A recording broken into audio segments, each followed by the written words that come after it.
Nous, on va commencer. Bonjour à tous et bienvenue à ce 4e cours qui va traiter de l'émergence du redox ionique dans les oxydes lamellaires riches en lithium, dans lesquels on va tout simplement voir les bases fondamentales. Il sera suivi d'un exposé, je dirais un peu dans la même thématique, ça va être dans les oxysulfures, où là on va voir également les paires dimères ou les dimères soufre et ainsi de suite. D'où ce cours, il va être structuré de la façon suivante. Tout d'abord, je vais vous mentionner une démarche d'optimisation dans les phases lamellaires O3 pour l'établissement ou le développement de batteries ion sodium. Et je vous montrerai finalement la substitution raisonnée par différents substituants chimiques que sont l'étain, le titane et le cuivre. Ensuite, eh bien, je passerai aux matériaux à redox ionique et j'introduirai un nouveau paradigme électrochimique qui est finalement l'oxydation des anions. Je vous montrerai la démarche scientifique qui a conduit à ces découvertes avec, je dirais, le chemin qui est parsemé d'embûches. Enfin, on illustrera la synergie entre l'aspect chimique et l'aspect analytique. Vous allez voir combien, lorsqu'on fait la recherche en chimie, on dépend des techniques analytiques. Et enfin, on terminera, je ne sais pas si j'arriverai à la fin, sur l'aspect fondamental du redox ionique, avec l'importance en structure électronique et les derniers rebondissements qui ont sorti dans quelques papiers sur ce fameux oxygène moléculaire. Alors ce cours, je crois que ça va être très intéressant parce qu'il va vous montrer finalement, au niveau de la recherche, comment on a un jeu de ping-pong constant entre le fondamental et l'appliqué. Et vous allez voir que c'est sur des problèmes issus de problèmes technologiques concrets sur lesquels on peut faire, je dirais, des avancées scientifiques fondamentales. Alors on va tout d'abord commencer par ces phases de sodium et la dernière fois, on s'était arrêté sur ce transparent dans lequel j'avais comparé les phases de type O3, Na, MO2, avec les phases de type P2. Et la question était de savoir quelles sont ces phases et quelle est la meilleure de ces phases, finalement, pour faire des batteries ion sodium. J'avais montré les courbes électrochimiques dans lesquelles vous avez le potentiel en fonction de la capacité. Et vous avez mentionné un matériau de type P2, comme indiqué ici, dans lequel vous voyez qu'on peut, dans ce cas, mettre une large capacité. Cependant, eh bien, dû au fait que ce matériau n'est non stoichiométrique en sodium, eh bien, on est obligé de le cycler vers du sodium métallique pour récupérer toute sa capacité. Et ça, eh bien, ça a des conséquences drastiques. Lorsqu'on fait des demi-cellules, et j'entends par demi-cellule une cellule dans laquelle on va utiliser le sodium comme anode, eh bien, vous voyez qu'on a, dans ce cas, de très grandes capacités, la somme de ces zones hachurées plus de zones blanches. Par contre, si je fais une cellule complète sodium-ion, bien automatiquement, j'ai besoin de sodium en réserve et je perds toutes ces parties blanches. D'où on a des capacités médiocres. Par contre, l'avantage des phases O3, eh bien, c'est que l'on a, comme vous pouvez le voir ici, des capacités beaucoup plus intéressantes et on se rapproche, si je veux dire, du matériau, ou du matériau idéal aujourd'hui, qui est la phase sodium 3, B2, PO4, 2, F3. D'où par conséquent, la question, c'est comment on peut accélérer le développement des phases O3, c'est-à-dire augmenter leur énergie, augmenter leur cyclabilité et leur stabilité à l'air. Alors avant de voir comment on peut augmenter cela, eh bien, tout d'abord, il faut voir quelle est la problématique qu'il y a au niveau de ces phases. Bien, la problématique est indiquée ici. Vous avez des phases dans lesquelles vous avez ici le potentiel qui est tracé en fonction de la composition avec ces structures lamellaires. Et vous voyez dans ce cas qu'il y a un grand nombre de transitions de phases. Et ça va engendrer, je dirais, des perturbations au niveau électrochimique. D'où ce qu'il va falloir faire, c'est bien tout simplement éviter ces glissements de feuillets l'un sur l'autre, c'est-à-dire ces transitions qui sont néfastes au comportement électrochimique. Et cela, on va voir comment on peut le faire par une recherche raisonnée au niveau des substituants chimiques. Ensuite, lorsqu'on passe bien des phases O3 à des phases O1, et ainsi de suite, eh bien on a dans ce cas également de larges variations de volume aux alentours de 20 à 24%. Ce qui fait que votre matériau va travailler fortement, il va y avoir des fissures et vous allez perdre les percolations électroniques. D'où, là aussi, il va falloir augmenter tout cela. D'où ce qu'on va essayer de voir, c'est quelles sont les pistes pour, finalement, augmenter le potentiel redox dans ces matériaux tout en diminuant les transitions de phase. Alors, la première substitution qu'on a tentée, c'est une substitution directement du manganèse par l'étain. Alors, bien sûr, pourquoi l'étain ? Bien, on a pris l'étain tout simplement parce que c'est un élément D et dans lequel on a un D10, c'est-à-dire qu'il est tout simplement insensible au champ cristallin. S'il est insensible au champ cristallin, c'est-à-dire qu'il va avoir une certaine élasticité et va pouvoir tout simplement accommoder nettement mieux ces changements de phase. De plus, il a un rayon ionique beaucoup plus large, ce qui fait que les interactions seront diminuées.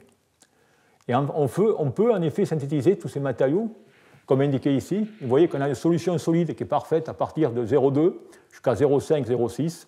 Et dans ce cas, eh bien, on a, comme ça s'entendait un peu, une augmentation du paramètre A, une augmentation du paramètre C, qui est bien sûr le long de l'axe C, et une distance interfeuillée qui grandit avec des distances oxygène-oxygène plus importantes.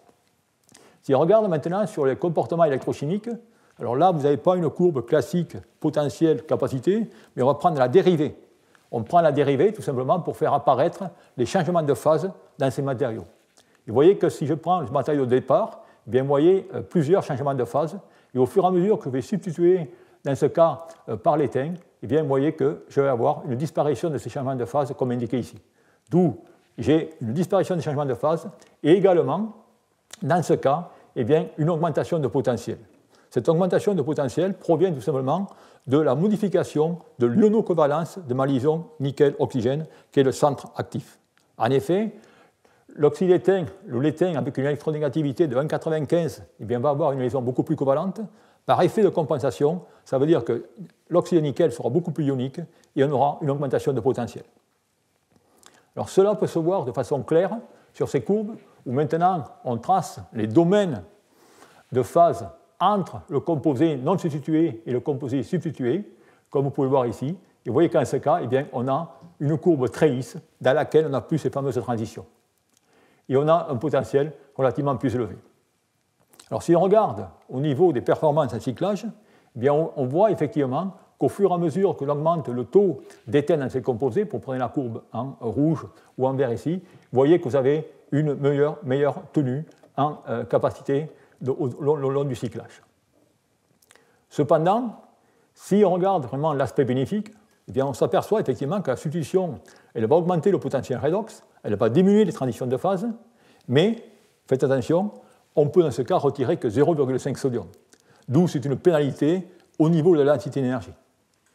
Et c'est la raison pour laquelle eh bien, l'étain est un élément relativement lourd, il va, si je peux dire, augmenter trop le poids du matériau pour diminuer la capacité.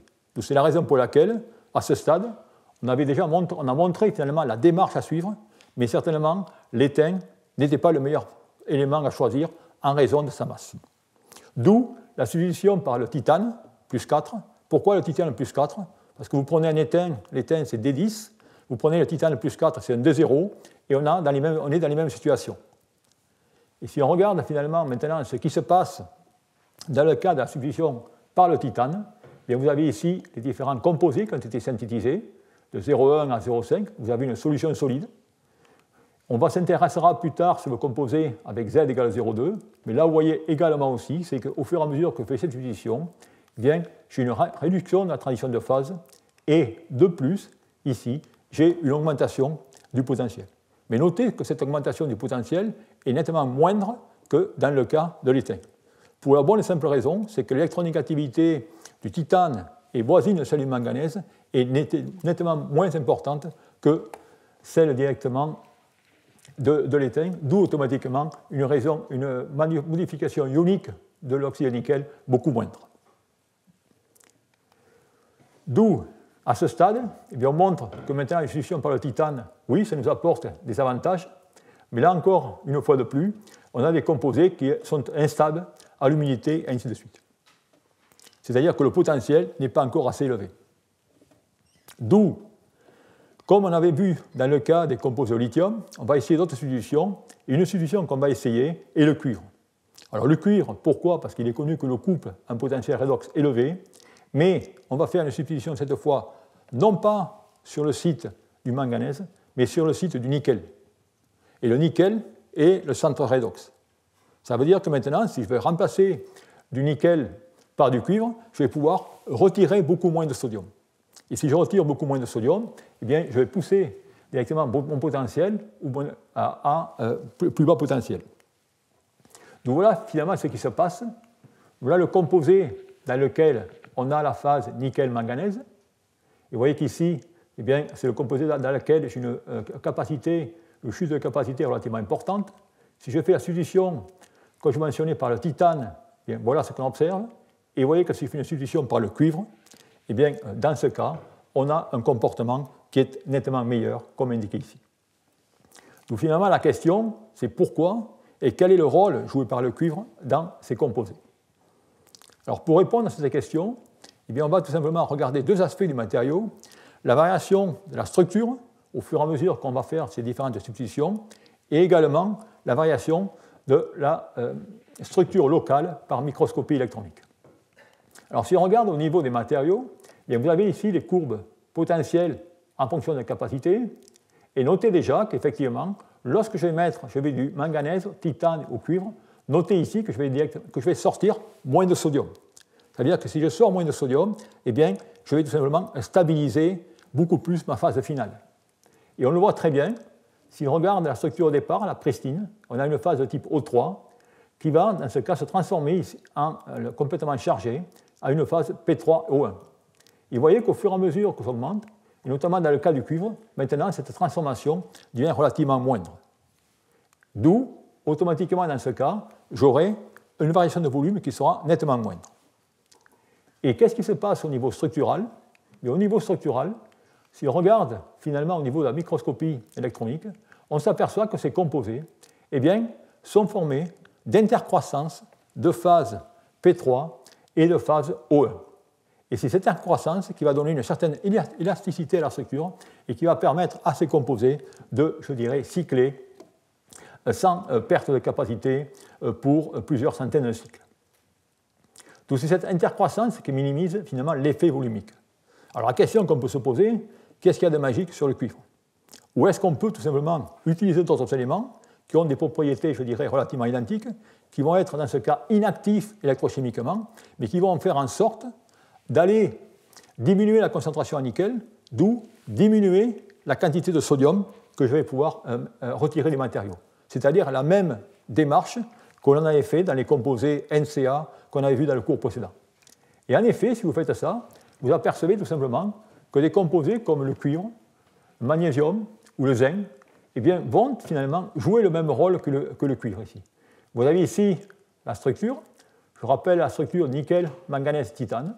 Vous voyez tout simplement à l'état chargé les changements de paramètres entre les phases O1 et P3 dans le même matériau. Et au fur et à mesure que vous faites la substitution, soit par le cuivre, soit le magnésium et même le zinc, où le zinc semble être, je dirais, le meilleur élément, eh bien, on a dans ce cas plus qu'une seule phase ou à l'échelle nanométrique. Et en effet, qu'est-ce qu'il y a de spécifique dans le cas du zinc?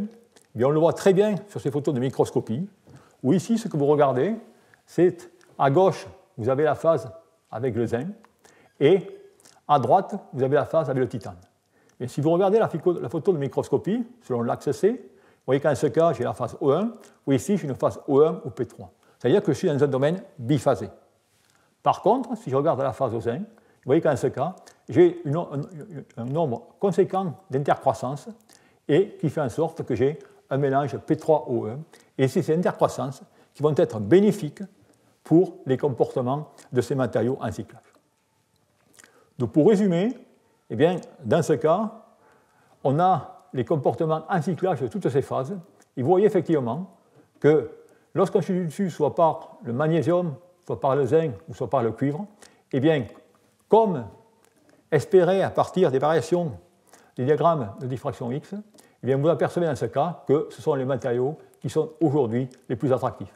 Alors, le magnésium est intéressant, cependant, c'est un matériau, pour des raisons dont on ne sait pas encore, réagit fortement à l'humidité. Et c'est la raison pour laquelle, aujourd'hui, c'est les phases au cuivre et au zinc, ou substituées au cuivre et au zinc, qui sont utilisées ou qui sont en train d'être développées pour les prochains accumulateurs sodium-ion. Et ces prochains accumulateurs, eh bien, ils présentent des avantages considérables par rapport au lithium.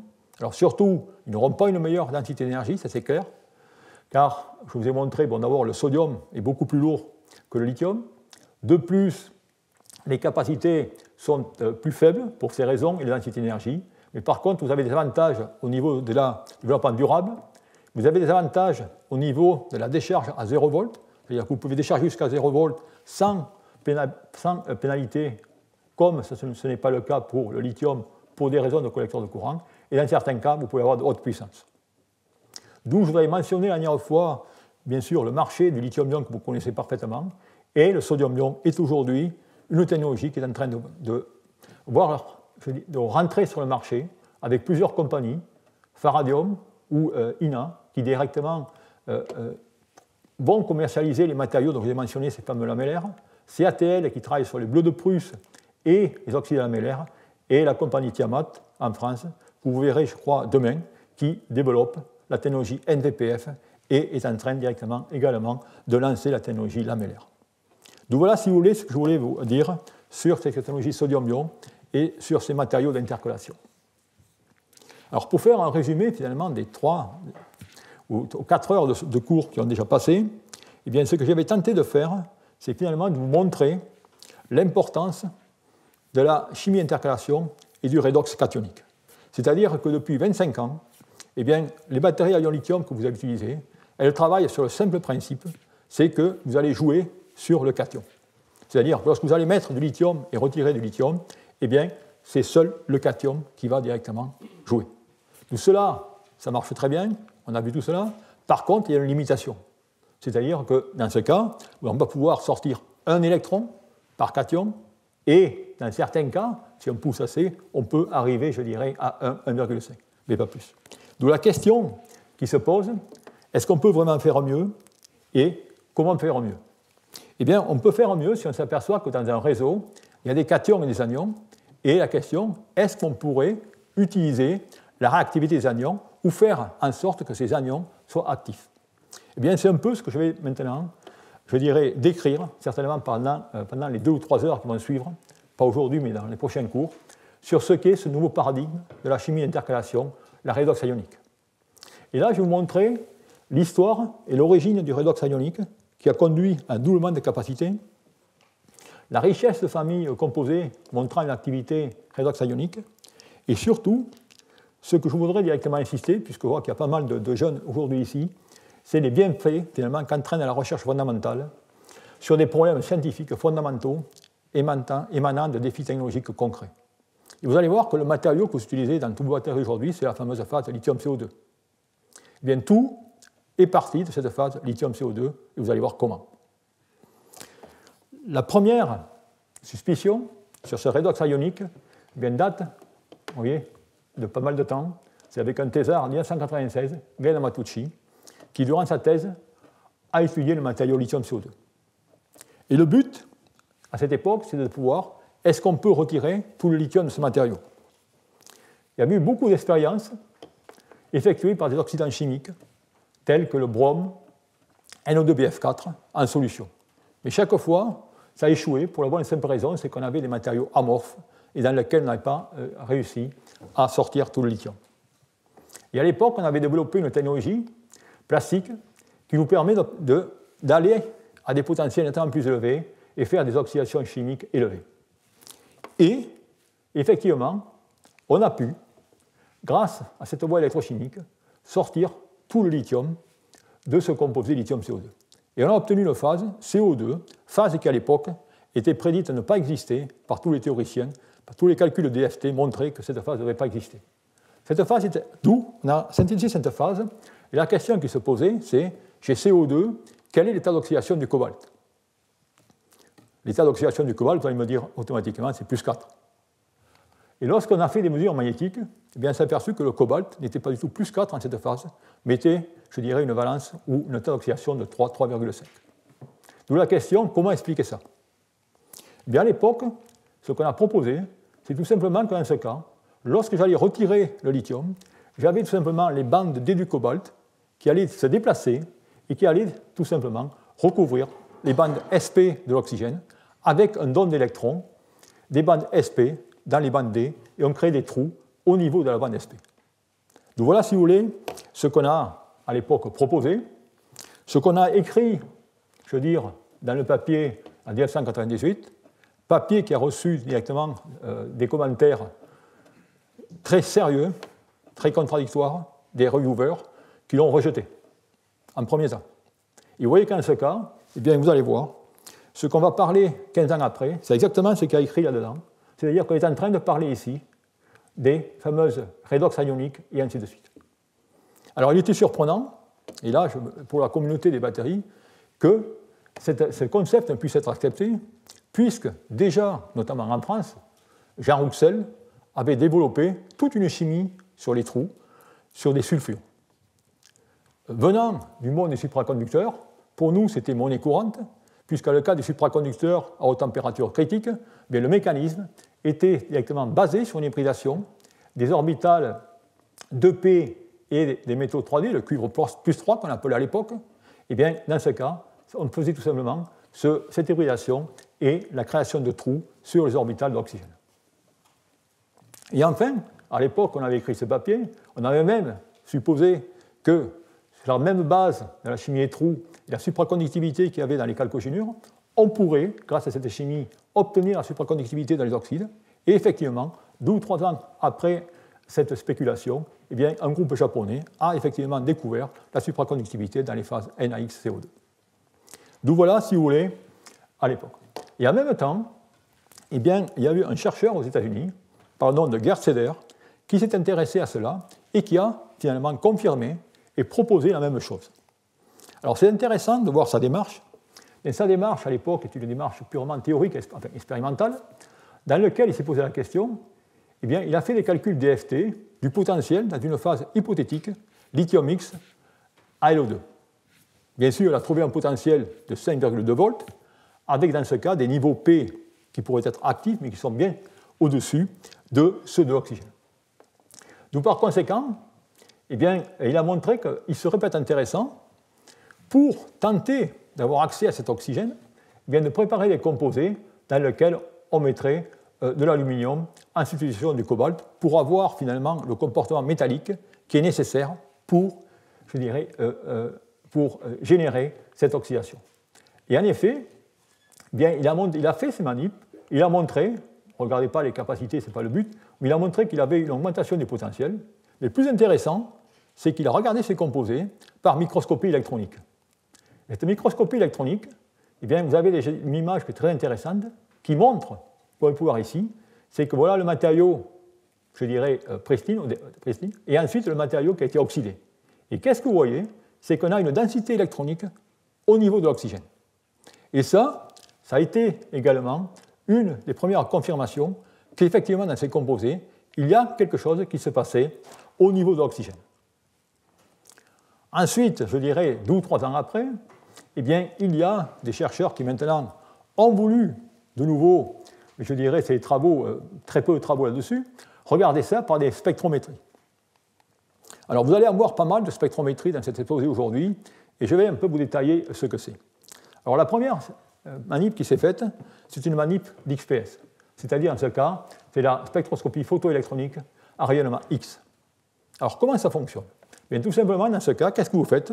Bien, vous allez bombarder une surface par un rayonnement X de longueur d'onde variée, de façon à émettre des photoélectrons qui sont collectés sur votre détecteur pour directement fabriquer le spectre d'émission.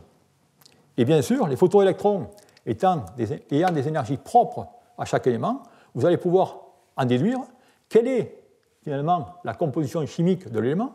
Vous allez pouvoir identifier des phases et même déterminer l'état d'oxydation, je dirais, du matériau ou de l'élément qui est redox ici. Et effectivement, lorsque cette manip a été faite, et là je vous ramène d'ailleurs un spectre XPS qui avait été pris à Pau en 2008, où dans ce cas, et vous voyez que la phase lithium-CO2 est la phase des lithiers. Vous apercevez que dans ce cas, il y a un pic, ce pic en rouge, qui commence à pousser, c'est-à-dire c'est un pic dans lequel la densité électronique au niveau de l'oxygène est plus faible. Ça, bien, ce pic, et vous allez en voir sans arrêt, qui va être sujet à beaucoup de discussions, et bien ce pic était, je dirais, la première évidence qu'effectivement, il y avait une activité sur l'oxygène. Alors maintenant, quelle est la nature exacte de ce pic? Eh bien, je pense que ça va nous prendre du temps et vous verrez où est-ce qu'on va arriver pour déduire de cela. Donc voilà les premières évidences. Mais tout ça, bien, la communauté, finalement, n'acceptait pas, finalement, ce concept d'activité au niveau de l'oxygène. Alors ensuite, les travaux sont faits, et certainement, le composé qui a tout déclenché, cette phase lithium 2 MnO3. Alors cette phase lithium 2 MnO3, elle a une structure lamellaire, voyez, comme indiqué ici. Mais la particularité, c'est qu'en ce cas, vous avez plus d'un lithium. D'où ce lithium, eh bien, il va aller dans les feuillets métalliques et il va former directement ce plan ou ce nid d'abeille, dans lequel vous avez ici un lithium qui est entouré par les métaux de transition. Et dans ce cas, de nouveau, si vous faites un peu de calcul, lithium 2 MnO3, le manganèse a atteint un état d'oxydation plus 4. Si vous voulez sortir le lithium, le manganèse plus 5, plus 6, ça existe, mais ce n'est pas évident. D'où les gens ont regardé électrochimiquement ce qui se passait. Ça, c'est des travaux qui datent de 2003-2004 de Peter Booth, où ils montraient effectivement qu'on pouvait avoir une très grande capacité en oxydation avec une faible capacité, je dirais, en réduction. Cependant, il y avait cette capacité. Et dans ce cas, à l'époque, eh bien sûr, l'activité redox-oxygène était négligée et on allait proposer finalement des échanges lithium-proton, des choses relativement complexes pour expliquer ces matériaux. Ensuite, les progrès sur ces matériaux, notamment en travaillant à l'échelle nanométrique, et ici vous avez des phases de lithium 2 MnO3 qui ont été à l'échelle nanométrique, et là vous voyez maintenant quand même qu'on peut sortir jusqu'à des capacités de 350 et on peut remettre jusqu'à 300 mA par gramme. Donc ça c'est quand même, je dirais, des résultats relativement importants qui clairement montraient qu'il y avait quelque chose qui se passait, un phénomène, mais quel était ce phénomène? Et là aussi, on parlait que finalement, lorsqu'on allait oxyder, eh bien, on tout simplement retirait l'oxygène, il y avait de l'oxygène gazeux, et ensuite, eh bien, on remettait à l'intérieur des parties de l'oxygène et des lacunes, ainsi de suite. Donc voilà, si vous voulez, où on en était à l'époque. Donc ce matériau était unique. Ensuite, une autre énigme, un peu jouant sur ce travail, eh bien, est provenue de Jeff Dahn, qui lui, finalement, a réfléchi en disant « Je vais prendre ma phase de lithium 2 MnO3 et je vais faire une substitution du nickel par le lithium et par le manganèse. » Ou la substitution du lithium et du manganèse dans lithium 2 MnO3 par le nickel. Et il a obtenu ces phases, comme indiqué ici. Et là aussi, regardez, il a obtenu des capacités supérieures à celles qui étaient attendues, avec déjà une caractéristique assez importante. Vous voyez que j'ai une montée de la courbe électrochimique avec une pente continue et ensuite un plateau. Et là aussi, il a observé ça, mais surtout, pas tout simplement de faire attention au redox ionique ou l'activité d'oxygène. Voilà ce que Jeff Dahn écrivait. Eh bien, à notre opinion, ce qui se passe à ce composé, c'est que lorsque vous sortez lithium, vous retirez le lithium, vous retirez l'oxygène et vous créez des lacunes d'oxygène dans ce matériau, et ensuite tout se passe de façon classique, comme indiqué ici. Et ça, je dirais, c'est des travaux parsemés, un ou deux par an, sur ces phases. Ensuite, un travail dans le même style, un travail de Christopher Johnson à Argonne National Laboratory, où dans ce cas, eh bien, il a pris des composés qu'il va écrire de cette façon. Vous allez voir pourquoi par la suite. C'est-à-dire qu'en ce cas, qu'est-ce qu'il fait? Eh bien, il va coupler dans le design de son composé une phase lithium 2 MnO3 et une phase lithium MnO2 classique. Et si on regarde ce qu'il obtient, eh bien, il obtient tout simplement, pareil, ces fameuses capacités supérieures à ce qu'on devait observer. Alors, pour décrire cela, eh bien, un meilleur moyen, c'est d'utiliser ce diagramme ternaire, dans lequel vous avez les phases Mn05, Ni05, O2, lithium 2, MnO3, et ces phases ici, lithium 2, nickel 0,5, manganèse 0,5, O2. Et qu'est-ce qu'on peut faire dans ce cas d'un point de vue procédé, mécanisme? C'est qu'on va partir tout simplement du matériau qui est indiqué ici, on va retirer le lithium, et bien on va obtenir cette phase indiquée ici. Ensuite, lorsqu'on va être à 4,3, eh bien on va retirer du lithium et de l'oxygène, phase lithium 2O, et ensuite on va reprendre ce chemin réactionnel. Je dirais le seul avantage ici, sans avoir mentionné l'activité de l'oxygène, on montre que finalement on a deux schémas réactionnels en oxydation et en réduction. C'est-à-dire que vous voyez qu'on ne revient pas sur la même courbe comme indiqué ici.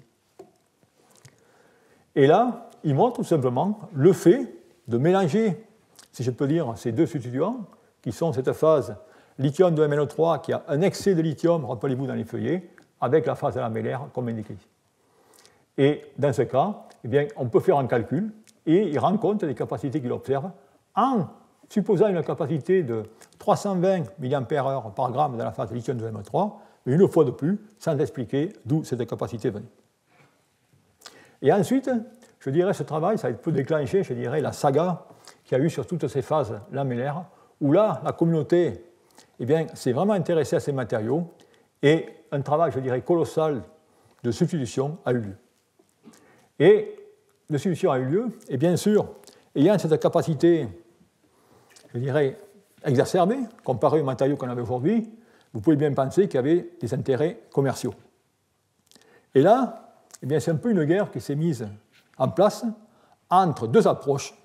Une approche qui considérait ces matériaux comme une solution solide classique, et une approche qui considérait ces matériaux tout simplement comme des composés biphasés, comme indiqué ici. Et voilà les deux écoles qui se sont directement affrontées, bien sûr tous supportés par la compagnie 3M et supportés par Argonne et d'autres compagnies industrielles. Et finalement, le matériau de choix qui a été de référence, l'archéotype de ces phases riches en lithium, est directement la phase lithium, lithium 0,2, nickel 0,13, Mn 0,54, CO13, O2, et c'est la phase qu'on va utiliser assez fortement par la suite pour regarder ces matériaux. Alors la question, finalement, c'est, qu'en est-il? Qui a raison? Comment peut-on savoir ça? Alors pour expliquer cela, je vais être obligé de revenir quand même un peu dans des bases structurales et vous montrer l'importance de ce qui est marqué ici, de cette superstructure. En effet, on est sur ces matériaux lamellaires. Ces matériaux lamellaires, ils proviennent d'une structure rock-salt. Structure rock-salt que je représente ici sur la diagonale cubique, dans laquelle les sites cationiques sont occupés de façon statistique par le lithium ou le métal de transition. Ensuite, lorsque je passe au composé lamellaire lithium-CO2, dans ce cas, qu'est-ce que je fais? Ce que j'ai montré dans les cours précédents. J'ai deux cations de taille différente. Dans ce cas, je vais avoir une répartition préférentielle du lithium dans les feuillets van der Waals et du métal dans les feuillets MO2. Et ensuite, je peux avoir cette phase désordonnée où maintenant, je vais avoir un mélange de lithium et de métaux de transition dans ce feuillet MO2. Et une dernière possibilité, c'est que maintenant, mes feuillets lithium M2, que vous voyez ici, je peux avoir dans ce cas maintenant une structure ordonnée, c'est-à-dire une structure comme indiqué ici, dans laquelle je vais avoir un lithium et des nickels bien répartis autour. Et j'ai cette fameuse structure en nid d'abeille. Et lorsque j'ai cette structure, dans ce cas, je vais avoir des récipientaires qui sont directement indicatifs de cette superstructure et qui vont me permettre de caractériser ces matériaux. D'où, sachant cela, mais maintenant, si je veux savoir finalement, est-ce que j'ai un composé biphasé ou est-ce que j'ai une solution solide, on va faire de la microscopie. Si on fait de la microscopie, voilà l'image microscopie de ces phases. Vous voyez ici le feuillet, je dirais, en nid d'abeille, et je vais regarder sur différentes directions. Si je regarde cette direction ici, je vais regarder quel va être tout simplement l'empilement de mes plans d'oxygène. Et je vois l'empilement ABC, qui est parfaitement en accord avec ma structure O3, comme indiqué ici. Maintenant, si je veux savoir ce qui se passe réellement dans le matériau, sur ce plan, je vais faire directement cette coupe, où je vais regarder maintenant sur la direction -1, 1, 0. Et vous voyez, je regarde maintenant ce feuillet Honeycomb, dans la direction indiquée ici, et vous voyez que qu'est-ce que vous avez ici? Vous voyez, vous avez directement 2 points, un jar de blanc, 2 points, un jar de blanc, et ainsi de suite. On a un contraste dans lequel les points correspondent finalement aux métaux 3D, et le lithium, qui a un scattering factor qui est relativement faible, dans ce cas, n'apparaît pas. Et c'est la raison pour laquelle vous avez 2 points, un blanc, 2 points, un blanc, 2 points. D'où, et si on regarde de plus près, on s'aperçoit que dans ce cas, il y a des parties qui sont, je dirais, très ordonnées, comme indiqué ici, ou alors des parties désordonnées, des ordres locaux, mais à l'échelle nanométrique. D'où, en conclusion, ces composés sont réellement des solutions solides, comme indiqué ici. D'où voilà, si vous voulez, la caractérisation. D'où maintenant, eh bien, qu'en est-il d'un point de vue électrochimique? Eh bien, pour voir du point de vue électrochimique, on va revenir sur cette fameuse courbe électrochimique qui est indiquée ici. Vous voyez qu'on va en charge, ensuite en décharge. Tout d'abord, la caractéristique de ces composés. Systématiquement, la charge, eh bien, la variation du potentiel est une variation en escalier avec un premier plateau et un long plateau en fin de charge. Ensuite, la décharge, eh bien, elle ne suit pas du tout la première charge. Vous avez une courbe en S. Une autre spécifique de ces matériaux, c'est que maintenant, si vous faites du cyclage, eh bien, vous voyez qu'en ce cas, le potentiel ne va pas être constant en fonction du cyclage. Et ça va être une problématique. C'est-à-dire, après 50, 100 cycles, vous allez avoir une chute au potentiel. D'où, dans ce cas, que se passe-t-il? Mais si on fait tout simplement un peu de comptage, et si on regarde finalement quels sont nos centres redox, quels sont le nombre des électrons imbriqués, eh bien, on va tout simplement avoir des informations intéressantes. En effet, j'ai le nickel. Donc, le nickel, il est à l'état plus 2, il peut s'oxyder en plus 3 ou en plus 4.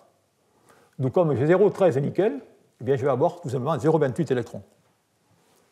Le cobalt, plus 3, il peut aller en cobalt plus 4, et bien dans ce cas, je vais avoir 0,13 électrons. Et le manganèse, il est à l'état plus 4, mais il va rester là. D'où, si je fais la somme, eh bien tout simplement, j'ai un nombre d'électrons de 0,39.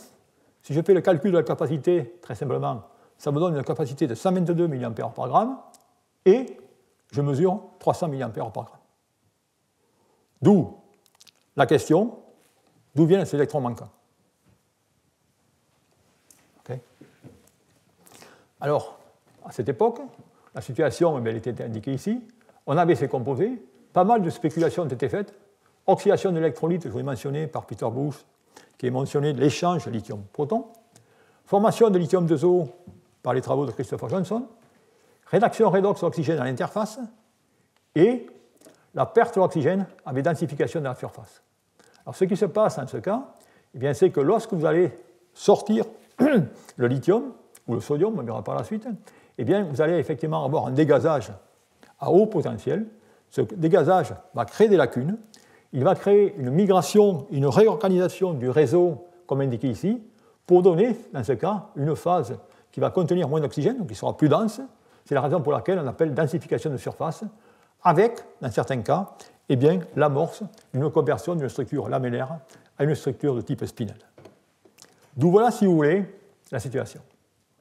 D'où il y a un double problème fondamental. Quelle est l'origine de la capacité? Et cette origine de la chute au potentiel. Alors, les travaux qu'on a menés à l'époque eh bien, ont été des travaux qui consistaient à simplifier le modèle. En effet, la difficulté à résoudre le problème scientifique, c'est qu'on avait des composés dans lesquels on a 3 états d'oxydation. Nickel plus 2, manganèse plus 4, cobalt plus 3, plus what else. Donc par conséquent, dans ce cas, on a essayé tout simplement de prendre des systèmes plus simples, tout en maintenant la structure cristallographique et les propriétés électrochimiques. Et pour ce faire, eh bien, à l'époque, on a étudié le composé lithium 2, ruthénium, O3 ou substitué à l'étain. C'est-à-dire que là, maintenant, dans ce cas, je n'ai plus qu'un centre redox. Et je simplifie le problème énormément. Et maintenant, on va faire des études fondamentales sur ce système. Alors tout d'abord, on peut préparer les matériaux. Ces matériaux se font par des synthèses céramiques relativement simples, à haute température, 900 degrés, et on a effectivement toute une solution solide, c'est-à-dire qu'on peut aller de Y égale 0 à Y égale 1. Maintenant, si on regarde la courbe électrochimique, rappelez-vous, je vous dis la courbe électrochimique typique de ces matériaux, c'est une courbe en escalier suivie par une courbe en S.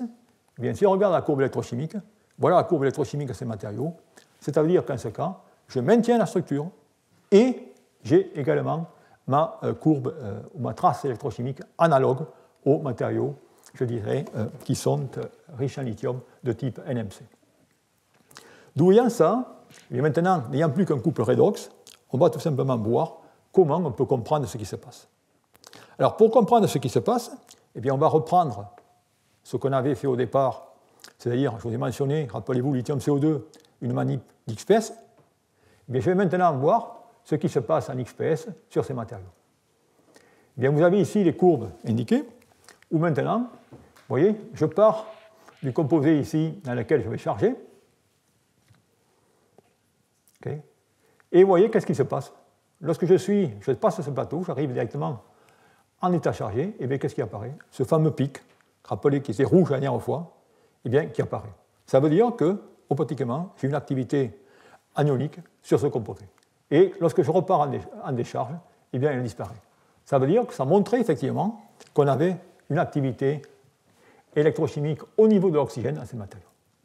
Alors, une chose que je n'ai pas mentionnée, c'est que cette technique XPS est une technique de surface. C'est-à-dire que je vais simplement sonder les quelques nanomètres à la surface. Donc, par conséquent, si vous voulez prouver un tel mécanisme, eh bien, les questions des chercheurs vont me dire c'est bon, mais on veut savoir ce qui se passe au niveau du massif. Et pour avoir des informations au niveau du massif, eh bien, ce qu'on a fait des mesures de RPE.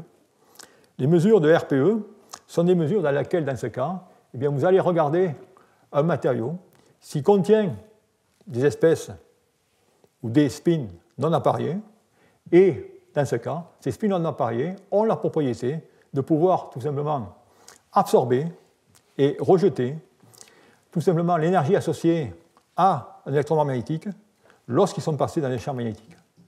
Et c'est un peu directement ce qu'on a fait.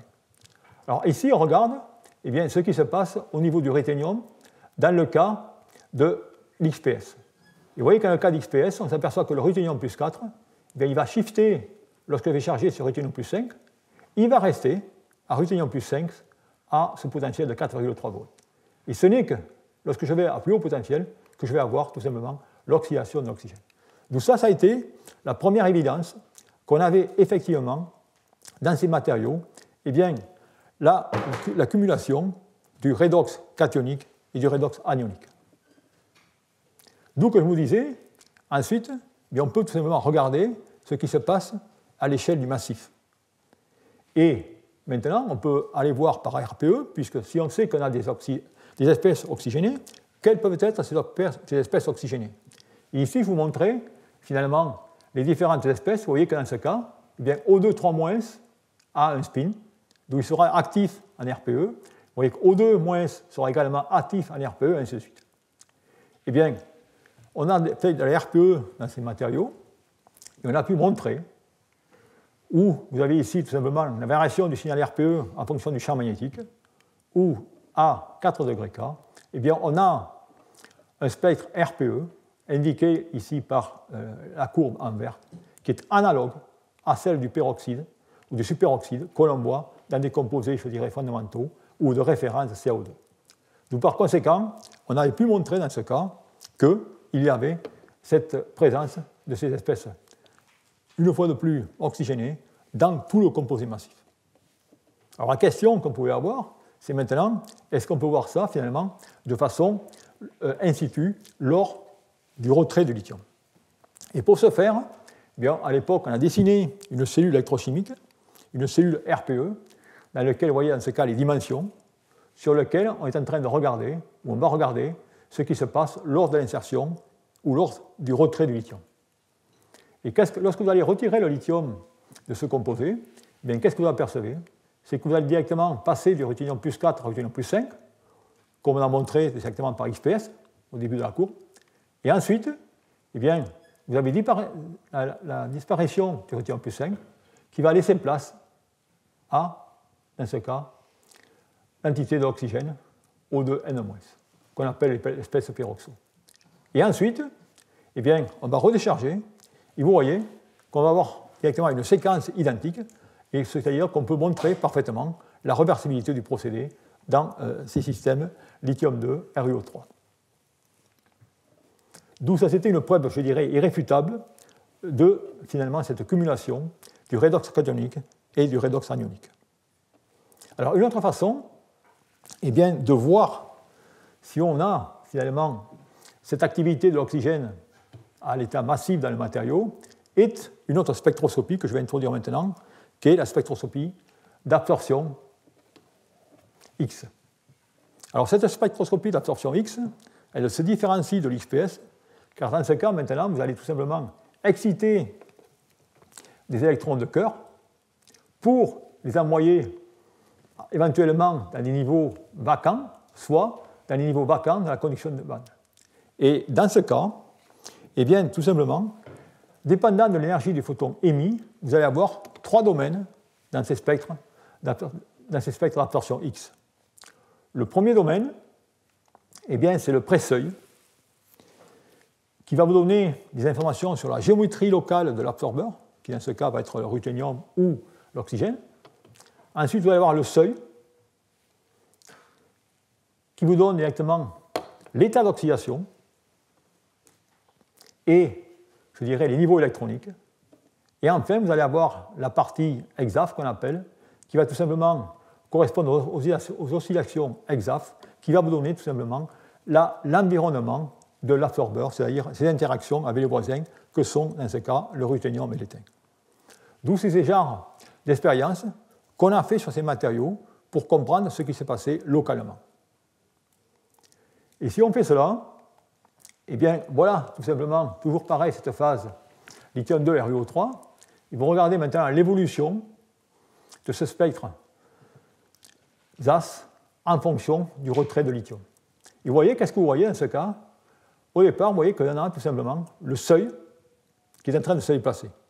Ça veut dire que mon état d'oxydation du ruthénium plus 4 passe à ruthénium plus 5. Okay? Et vous voyez ici, les déplacements ne sont pas gigantesques, et vous voyez ce déplacement. Ensuite, maintenant, si je vais à plus haut potentiel, à plus haut potentiel, qu'est-ce que vous voyez? Vous voyez tout simplement qu'en ce cas, eh bien, le seuil ne se déplace plus. Par contre, vous avez l'apparition d'un nouveau pic au pré-seuil.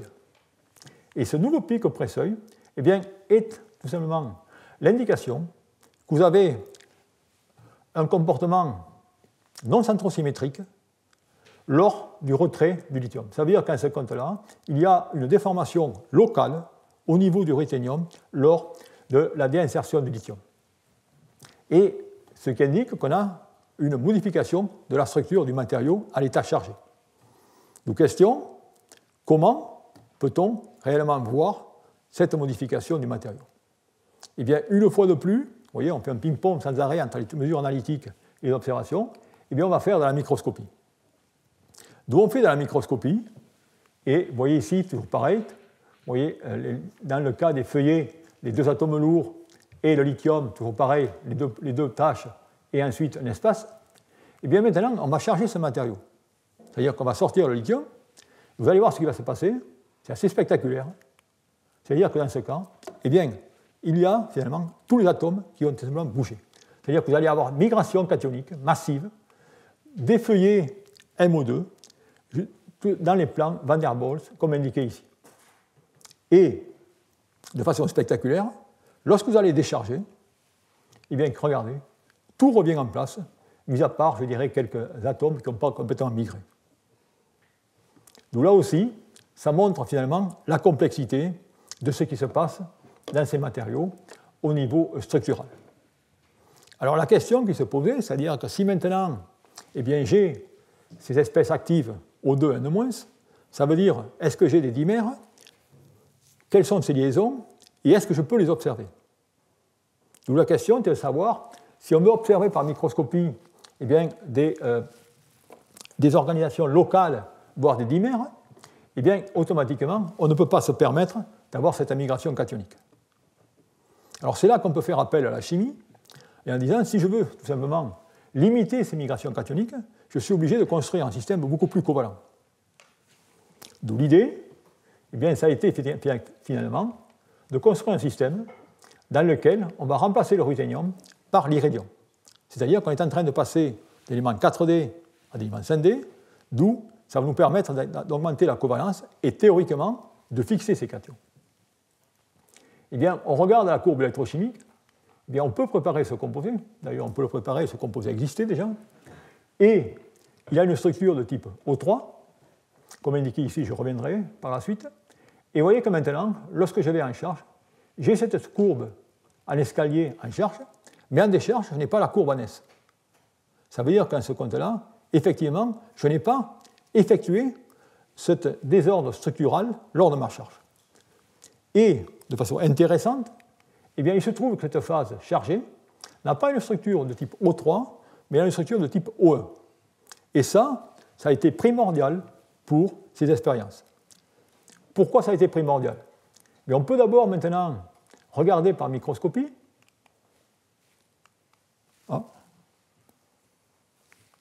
Et par microscopie, qu'est-ce qu'on voit? Bien, effectivement, vous voyez que lorsque je suis à l'état chargé, bien, je n'ai plus du tout cette soupe comme j'avais auparavant avec ce mélange d'atomes. J'ai certains atomes, mais très peu, dans, je dirais, les feuillets Van der Waals. Mais ce qui est intéressant maintenant, c'est que, regardez, si je suis en structure O3, il est totalement impossible pour moi d'aller voir finalement mon réseau d'oxygène. Puisque vous voyez, j'ai à la même position, si je regarde les canaux qui vont perpendiculaires au tableau, bien, j'ai des oxygènes, j'ai de l'iridium, et ainsi de suite. Par contre, la chance que j'ai, si je regarde ma structure O1, eh bien, vous voyez qu'en ce cas, eh bien, je peux directement localiser mes oxygènes, mon lithium et mon iridium. C'est-à-dire que j'arrive à séparer, finalement, ces différentes structures locales. Eh bien, à ce compte-là, et grâce à cela, eh bien, on a pu faire de la microscopie d'abord en champ sombre, c'est-à-dire en champ sombre dans laquelle, dans ce cas, vous voyez, le contraste est proportionnel à Z au carré, c'est-à-dire, finalement, au nombre Z, qui est le nombre directement du tableau périodique. Et vous voyez qu'en ce cas, eh bien, qu'est-ce que vous voyez? Vous voyez très bien le feuillet en nid d'abeille, où vous avez les 6 atomes d'iridium. Okay. Maintenant, eh bien, je peux tout simplement faire la microscopie en champ faible. Et vous voyez qu'en ce cas, je peux maintenant avoir une proportion qui est en Z, qui est à la puissance 1,5. C'est 1,5 ou je mets un point? C'est 1,5 ça, je ne n'arrive même pas à voir depuis ici. C'est 1 tiers ou 2,5? 1 tiers. À 1 tiers, et dans ce cas, eh bien, je peux avoir accès à mon oxygène. Et je peux voir mon réseau d'oxygène, et ensuite je peux faire une reconstruction de mon octaèdre IRO6, et je m'aperçois que mon octaèdre n'est plus un octaèdre avec un centre de symétrie 6, mais avec un centre de symétrie 3, dû tout simplement à des liaisons oxygène-oxygène beaucoup plus courtes. Et ça, si vous voulez, ça a été la première visualisation de ces fameux dimères dans ces oxydes lamellaires riches en lithium.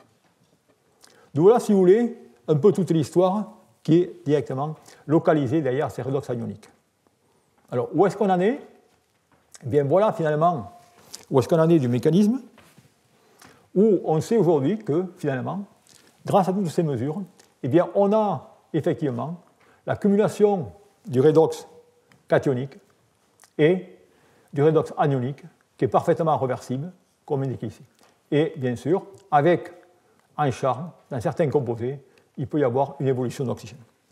Alors, ayant fait cela, la question était, c'est bien, on a directement fait un matériau modèle, qui sont ces phases lithium 2 RuO3, mais la communauté voulait savoir, est-ce que ce modèle peut directement s'appliquer, s'extrapoler aux fameuses phases riches, au lithium riche NMC. Et dans ce cas, ce que vous regardez ici, eh bien, c'est encore des mesures d'XPS ou d'XPS dur, c'est-à-dire où dans ce cas, on va tout simplement envoyer des faisceaux d'électrons de plus haute énergie. Comme vous pouvez voir ici, on va directement de 1,4 à 3 keV ou à 6 keV, et on va regarder finalement des profondeurs plus importantes de la matière. Et lorsqu'on fait cela, on s'aperçoit effectivement que malgré qu'on aille à de haute énergie, ça veut dire qu'à ce compte-là, on va pouvoir, les photoélectrons, c'est-à-dire c'est le degré d'échappement des photoélectrons qui va être importante, ou la pénétration, et on voit dans ce cas que, vous voyez, on a toujours, que quelle que soit la pénétration, on a toujours la même quantité d'oxygène anionique, comme indiqué ici. Si on va maintenant en décharge, eh bien là aussi on voit que finalement on a une réduction de des oxygènes et on peut avoir un procédé réversible comme indiqué ici. Alors la question qui était, c'est finalement maintenant, c'est que se passe-t-il sur du long cyclage? Mais sur le long cyclage, on peut faire ces expériences de façon identique. Et ce que vous voyez ici en haut, eh bien, c'est toujours pareil, c'est l'espèce ou le peroxo-superoxo qu'on appelle, eh bien, vous voyez ici après le premier cycle, vous voyez la différence entre l'état chargé et l'état déchargé, et vous voyez ici, après 60 cycles, eh bien, on a toujours finalement cette activité de cette espèce anionique. On peut regarder ensuite les composantes du matériau, c'est-à-dire le manganèse ou le nickel. Vous voyez que dans ce cas, les variations du nickel sont parfaitement réversibles, du cobalt ne varie pas. On a tout simplement une certaine activité croissante du manganèse en fonction du cyclage, aux dépens, si je peux dire, de la phase ou de l'espèce oxygénée. D'où voilà, si vous voulez, où est-ce qu'on en est sur ces matériaux. Alors ensuite, la question que je pose, bon, je vous ai bien mentionné que cette espèce oxygénée, c'est des dimères, ou c'est semblant de dimères, mais finalement, qu'est-ce que cette espèce oxygénée? Et alors c'est là que les spectroscopies vont encore arriver, et une autre spectroscopie maintenant qui est à la mode, et qui est, je dirais, qui envahit tout notre domaine, c'est la fameuse spectroscopie qu'on dénomme RIX, qui est tout simplement diffusion inélastique résonante des rayons X. Alors c'est quoi cette technique? Alors cette technique, pour la simplifier rapidement, eh bien, on va toujours envoyer des photons. Vous avez des photons incidents qui vont tout simplement à un seuil K de l'oxygène, qui vont exciter des électrons, générer des photoélectrons, et vous allez regarder directement les photons incidents et les photons sortants. Mais par contre, ce qui va être important dans cette manip, eh c'est tout simplement la diffusion élastique, c'est-à-dire l'énergie perdue. Et ça va être l'énergie perdue pour exciter des modes de vibration dans le matériau, qui sont des vibrations électroniques, des vibrations magnétiques, des vibrations de spin ou des vibrations moléculaires. Et, dans une manip de RIX, ce qu'on va pouvoir faire, c'est qu'on va tracer tout simplement l'énergie d'excitation en fonction de l'énergie d'émission, ou l'énergie d'excitation en fonction tout simplement de la perte d'énergie. Et qu'est-ce qu'on obtient? Eh bien voilà tout simplement des images, vous allez voir dans tous les papiers aujourd'hui adressant ce domaine, c'est ces fameuses images dans lesquelles tout simplement on a dans ce cas, eh bien, en axe des abscisses, l'excitation en électron-volts, l'émission, et ainsi de suite, pour différents états de charge. Alors vous voyez, si je pars directement de mon matériau pristine, vous voyez que dans ce cas, eh bien, pour une excitation entre 523 ou 528 ou 538, eh bien, je vais avoir une émission qui va être localisée autour de 525 et qui correspond, je dirais, à mon oxygène classique O2-. Et maintenant, qu'est-ce qui se passe? Si je charge mon matériau, ok, et je vais jusqu'à 4,3, rien ne se passe, et voilà où directement où toute notre communauté s'excite, parce que vous allez à 4,6 volts, vous voyez cette nouvelle excitation ou émission qui apparaît. Eh bien, cette nouvelle émission eh bien, correspond à une autre espèce d'oxygène, et c'est cette fameuse espèce d'oxygène qui est l'oxygène activé. Et c'est la raison pour laquelle, eh bien, à ce jour, vous allez trouver des centaines de papiers dans lesquels vous avez des images ainsi, où on va vous montrer ce spot blanc qui va correspondre à cet oxygène activé. Alors cet oxygène activé, eh bien sûr, on dit qu'il est associé à ce fameux redox ionique. La seule difficulté, c'est que vous prenez lithium-CO2, il y a des papiers aujourd'hui qui sortent, dans lesquels vous faites du RIX sur lithium-CO2, alors qu'on sait qu'il n'y a pas de redox ionique, eh bien cette anomalie ou cet aspect intéressant apparaît. D'où voilà, si vous voulez, tout ce qui se passe dans le domaine. Alors je n'aurai pas le temps de vous le montrer aujourd'hui, parce que je continuerai la prochaine fois, je vous montrerai finalement qu'en est-il de cette fameuse histoire de ce fameux oxygène moléculaire qui est à la vogue aujourd'hui. Pour, je dirais, terminer tout ça, eh bien, je dirais que grâce à toutes ces techniques, eh bien, on a pu quand même comprendre ce qu'est ce redox ionique. D'un point de vue pratique, quel est le résultat et quelle est, je dirais, l'importance? Eh bien, comme je vous l'avais dit, depuis 25 ans ou 30 ans, on a traité les matériaux d'électrodes, les matériaux d'intercalation, avec un simple redox cationique. C'est-à-dire que lorsque vous chargez et lorsque vous déchargez votre accumulateur, seuls les cations de votre structure cristallographique intervenaient. Mais aujourd'hui, si vous voulez, ça change, puisque maintenant, si vous faites la même chose avec des composés qui sont riches en lithium, des NMC riches en lithium, mais qu'est-ce qui se passe? Au départ, eh bien, vous avez tout simplement les redox cationiques qui se mettent en route, et ensuite, vous avez les oxygènes qui vont tout simplement participer. Et résultat, qu'est-ce qu'on a? Eh bien, on a dans ce cas un doublement de capacité, comme indiqué ici. Donc voilà, si vous voulez, l'avantage de ce fameux redox ionique. Alors bien sûr, ça ce n'est qu'une figure de mérite, et on verra dans les 2 ou 3 heures, dans les 3 cours qui vont suivre, qu'il y a d'autres difficultés associées à cela. D'où la question, et je terminerai, je vais vous faire ça comme aujourd'hui, qu'est-ce qui se passe derrière tout cela et quelle est la science sous-jacente derrière tout cela. Je vais terminer sur un ou deux transparents qui vont essayer d'expliquer clairement l'origine de ce mécanisme. Alors, l'origine de ce mécanisme, bon, on peut le comprendre à partir, tout simplement, de la structure électronique de ces matériaux. C'est-à-dire qu'on est en train de regarder un potentiel redox, et les potentiels redox sont fonction de cette structure électronique qui va dépendre de la structure cristallographique, ainsi que, dans ce cas, de la composition du matériau. Et là, vous avez tout simplement les deux structures dont je vous ai parlé aujourd'hui. Regardez, la phase lithium-MO2 et la phase lithium-2-MnO3, dans laquelle vous avez ce feuillet avec ce nid d'abeille, comme indiqué ici, où le lithium est situé, est entouré tout simplement par les atomes de métal. Et dans ce cas, je vais regarder le cas classique, c'est-à-dire que dans ce cas, j'ai mon oxygène qui a ses 3 WP plus un WS et qui est entouré tout simplement de ces 3 transitions métal, comme indiqué ici. Alors, si je regarde la structure électronique maintenant, eh bien, la structure électronique, ou la structure de bande de ce matériau, eh bien, elle va provenir de quoi? Elle va provenir d'un recouvrement des orbitales D de mon métal de transition et de mes orbitales P de l'oxygène. Pour donner ce diagramme d'orbital moléculaire, si je peux dire, ou de bande, que vous connaissez très bien, avec une bande qui va être une bande de caractère MO, qui va être une bande liante, et MO étoile, qui va être une bande antiliante.